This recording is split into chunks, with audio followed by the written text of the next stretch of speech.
So, Simok, you know how things in China are very badly maintained, right? There's a reason for Yeah. Stop, stop, stop, stop, stop! No, stop! Oh!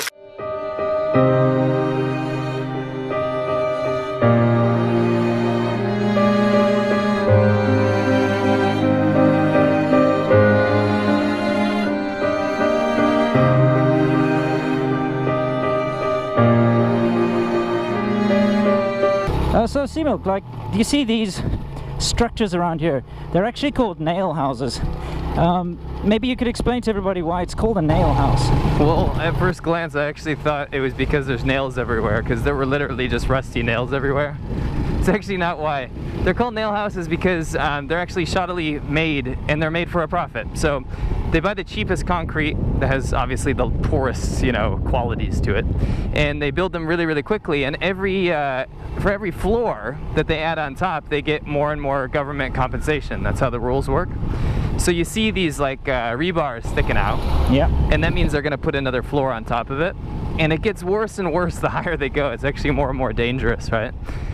So that's pretty much what a nail house is. Yeah, but the reason they're called a nail house is because they stick there like an unwanted nail that you just can't get rid of. So Sure. when they have big projects, like they want to put in a highway, see, they're all over the place here. Yeah. But when you want to houses. put in a highway, you'll have these nails sticking out, standing in your way, and they're just not going to move until you pay compensation, you see. And what these guys do is, per floor they get compensated, like you said, right? Yeah. But they'll hold out, and the government or whoever, the construction company that wants to basically build their project, they'll keep asking these guys, hey, look, we'll compensate you for your land, please, sign off. And they'll be like, nope, that's not enough, give me more. And some of them just will refuse to move. It's actually resorted into, a kind of small microeconomy of thugs that basically get paid to go to people's houses and say, yo, your nail house isn't the way, get out. Yeah, they actually even like beat them up, or they even demolish their houses when they go out. Like if they go out to town and they come back, they'll knock them down.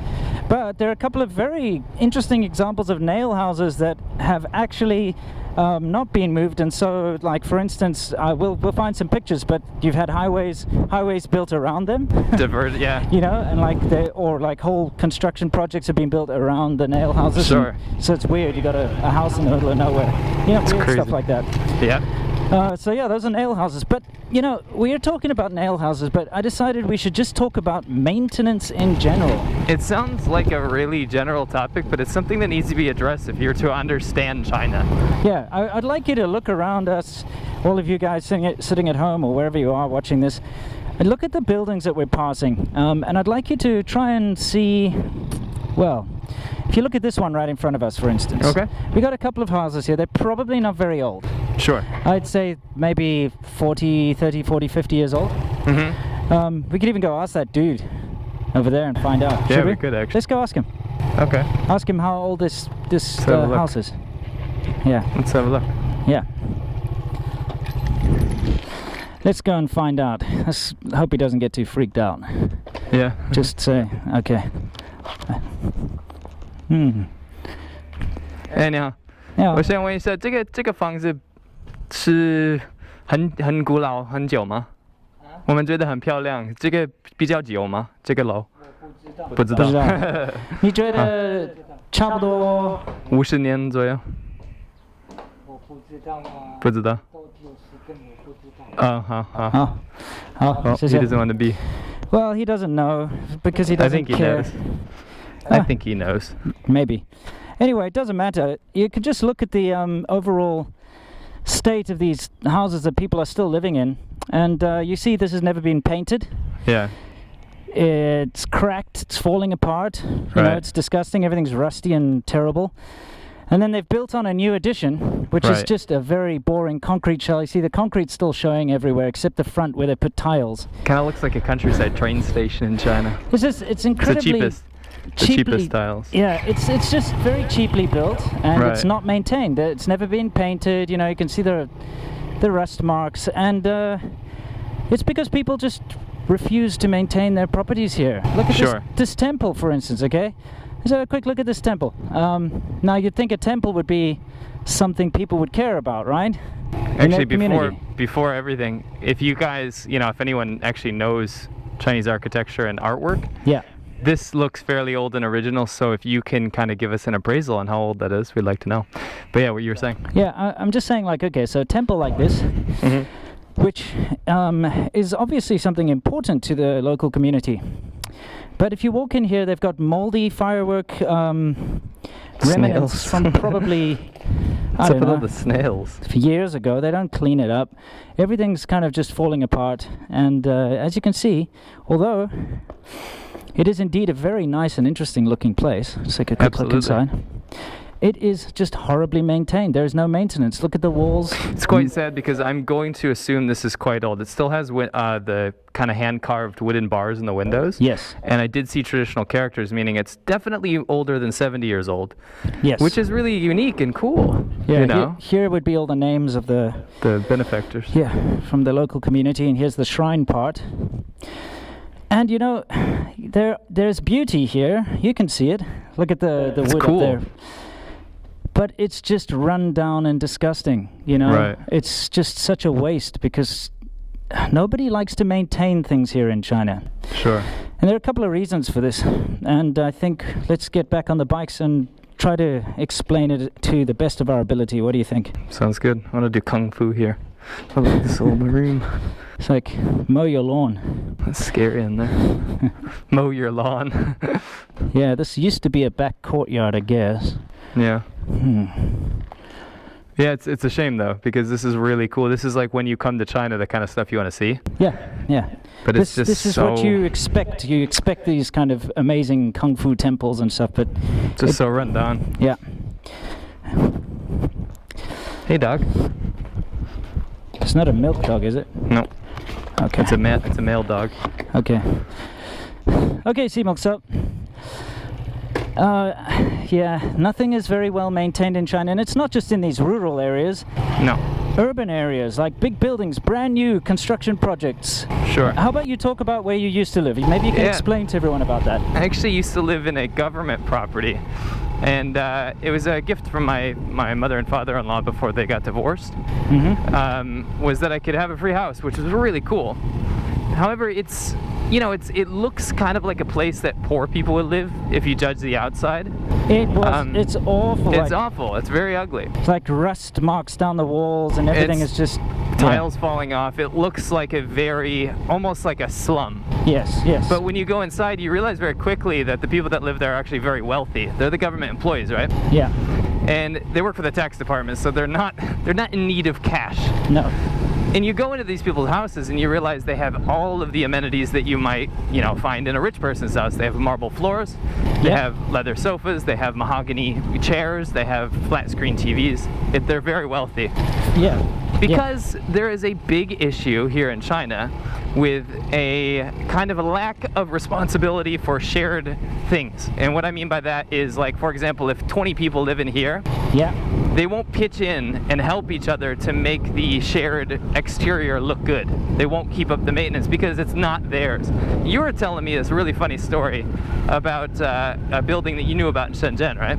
Oh, actually, I want to tell about that elevator. Elevator, okay. Okay, so I went to my my in-laws' place, and they live in Shaoguan, which is up at the top of Guangdong, right? Yeah. And it's one of the very few buildings, because they also live in a kind of an older part of the town, but it's one of the few buildings that has an elevator in it, because usually those buildings, like your old one, only has stairs, right?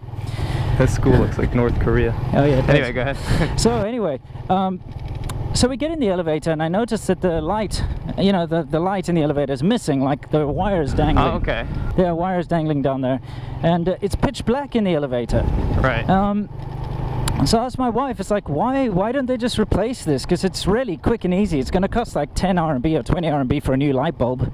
And they were like, no, they had like a meeting, everyone in the building, which was like having a discussion about who's going to fix it, and nobody wanted to put in the 20 RMB to fix it. So they have left it like that for, get this, 7 years. 7 years? 7 years they've been without a light in their elevator. Just Should because, we go up here? Where? Oh yeah, to the left up there. Yeah. I mean the right. Yeah. Let me turn around. In fact, 7 years. yeah, dude, remind me. Let's come back here. I want to say something about this temple. Oh yeah, good idea. Yeah, when we come back.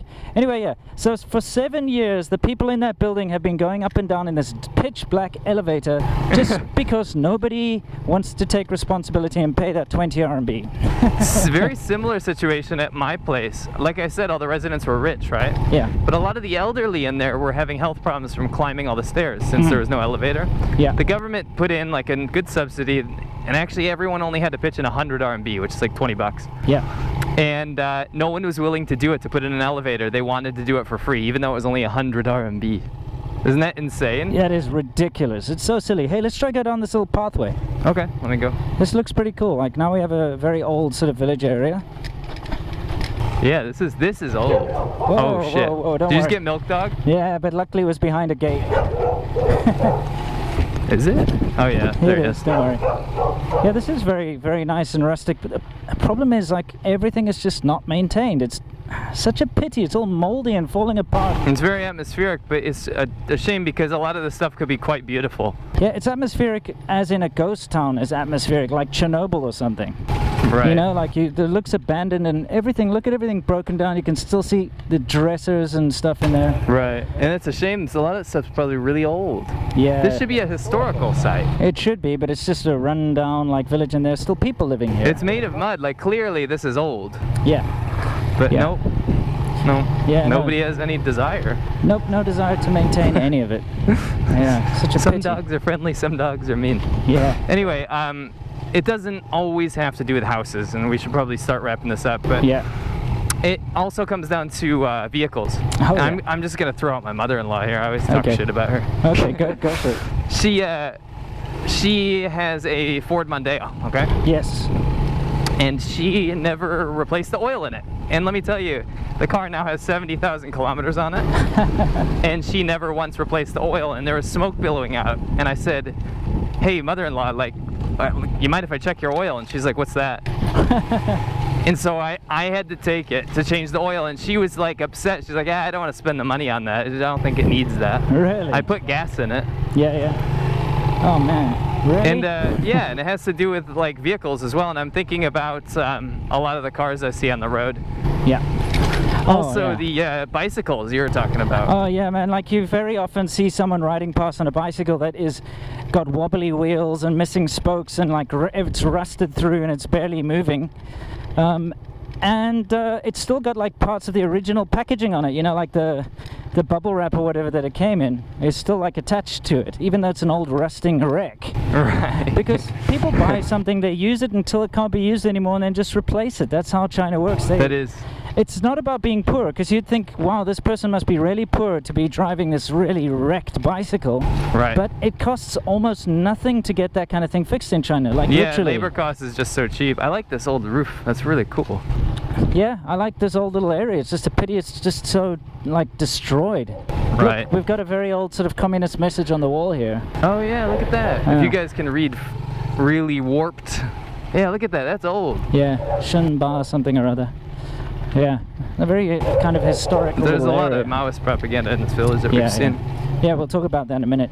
But yeah, that's maintenance, right? They basically refuse to pay the 10 RMB to like get their spokes fixed, because that's how much it costs. Right. Or to replace a chain or oil. It's only when it breaks, then out of desperation they'll go and fix something that, you know. But that's just the mentality here. So it's not about money or anything, it's about the mentality. And people won't get over that. So that's why everything in China is poorly maintained. Sure. And it's a conflicting thing, because you mentioned like it kind of symbolizes like a lack of pride. Yeah, pride and However, workmanship, it's a very proud culture that relies on face, and that's why people buy such expensive things. Yeah. So it's weird. It's a very conflicting idea. Now, this is a temple that we've visited before, and in fact, rather than go in there, because there's something very special in this temple, we're going to point you to the video that we made about this when we were doing our superstitions video, so we want you to go check it out, because there's something very special inside here. Right. But, look at this. All right, here we've got this Actual old engravings. This original pillar or whatever has, you know, old stone engraving, and then someone's gone and screeded bathroom tiles on top. Right. I mean, it's a community temple, and they still use it. All the time. We see it updated all the time Yeah. with stuff, couplets and all that kind of stuff. But this, remember the first time we visited, this had not collapsed. Nope. Okay, but then we rode past here about a month ago and we saw it had collapsed due to the typhoon or something. So Yeah. this whole wall has collapsed. Here's all the rubble, and it hasn't been touched. They're just like, oh, well, whatever, just leave it that way. You know? And this It's wicked sad. This is the problem, because it's still in use. Right. It obviously has an importance to this village, but nobody cares about maintaining it, so it's just lost, and it's going to all turn to dust. We actually know a guy, his name's Mike. Yeah. He's about 70 years old. He's an American. He works in medicine. Yep. And medical equipment. He actually bought one of these here in this village and ended up leaving because it was in such bad shape. Yeah. And he could do nothing to the community. He actually rented it. Yeah, he could do didn't buy it. nothing to get the community to renovate it, Yeah, even yeah. though he was willing to foot the bill. So he tried to do everything himself, and it just fell apart. Yeah, it is. It's No one just, was willing to help. Yeah, it's just one of those things, and it's like I said, it's a mindset. It's not going to change anytime soon, but I think anyone who visits China will probably be wondering, why is everything so badly maintained? Right. And hopefully this has answered some of your questions. And it's a shame. It is a shame. Because Anyway, I love it. I think it's cool. Yeah, You know all me. this- I mean, I would love it too if it was maintained, and I'm going to just be brutal about this and say, you know, I recently went to Japan, Yeah. where you can find these old temples Sure. that are 800 years old, like the Kumamoto Castle or something. Right. And it's the same kind of thing, you know, it's very similar culture, right? Sure, and sure. you've got these old buildings, which I absolutely love because they've kept them as if they're new. It's like a fairy tale. Yeah, and they basically, what they do is they maintain them every year. They use the same kind of paint Sure. that was originally used, and, you know, they make sure that it's looked after, and they are amazing and beautiful to see. But then you see this beautiful old architecture here that's just been let to rot. Right. Such a pity. Anyway, that's it for today. You got anything you want to say to our subscribers? Well, hopefully you maintain, you know, your viewership here, and you Yes. keep that up, and we'll keep the quality up for you guys. And I also hope that you like, comment, and subscribe. Yeah, and if you don't like, comment, or subscribe, unlike the maintenance ethic in China, I hope that all of you, as always, stay awesome. When I close my eyes, I can almost see it. When I take a breath, you fill up my lungs. And if my mind